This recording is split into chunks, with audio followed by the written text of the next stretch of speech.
ఒక difficult diagnosis అంటే డాక్టర్లకు కూడాను చాలా కన్ఫ్యూజ్ అవుతూ ఉంటారు. ఇది ఆ పార్టా లేదంటే వేరే పార్ట్ వల్ల వస్తుందని. అదేంటంటే neck pain plus shoulder pain. అంటే షోల్డర్ పెయిన్ అని పేషెంట్ వస్తారు, అది నెక్ పెయిన్ అయి ఉండొచ్చు. ఎందుకంటే నెక్ షోల్డర్ పక్క పక్కనే ఉన్నాయి కదా. కొంతమంది నెక్ పెయిన్ అని వస్తారు, అది మనము కేర్ఫుల్గా కానీ అబ్జర్వ్ చేస్తే షోల్డర్ పెయిన్ అయి ఉండొచ్చు. సో ఈ కన్ఫ్యూజన్లో కొన్నిసార్లు రాంగ్గా సర్జరీస్ జరుగుతుంటుంది, రాంగ్గా ట్రీట్మెంట్స్ ఇంజెక్షన్స్ కూడా జరుగుతుంటాయి.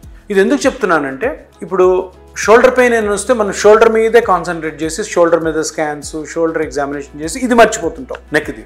అప్పుడు సర్వైకల్ స్పైన్లో సర్వైకల్ డిస్క్ ప్రొలాప్స్ ఉండి నర్వ్ కంప్రెషన్ ఉన్నా కూడాను షోల్డర్ లాగా అనిపిస్తుంది. కొన్నిసార్లు నెక్ పెయిన్ అని అన్నారని చెప్పి నెక్కి సంబంధించిన స్కాన్స్ చేసుకోవడం ద్వారా షోల్డర్ కూడా మిస్ అవుతుంటాం. అందుకని తప్పకుండా షోల్డర్ పెయిన్ వస్తే సర్వైకల్ స్పైన్ని కూడా మనం అనుమానించాలి, సర్వైకల్ స్పైన్ నొప్పి వస్తే షోల్డర్ పెయిన్ కూడా అనుమానించాలి.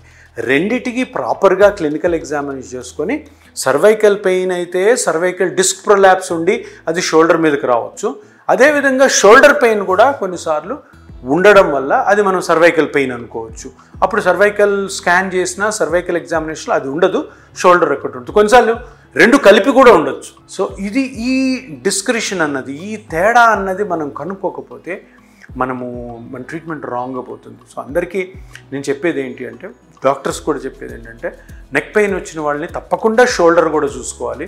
షోల్డర్ పెయిన్ వచ్చిన వాళ్ళు తప్పకుండా ఆ నెక్ పెయిన్ మీద ఒక అనుమానం ఉండి మనం కరెక్ట్గా ఈ రెండు కండిషన్స్ని ఎప్పుడైతే కలిపి మనము దాన్ని ఎవాల్యుయేట్ చేస్తామో అప్పుడు మనము పేషెంట్స్కి కరెక్ట్గా మంచి ట్రీట్మెంట్ చేసిన వాళ్ళం అవుతాం.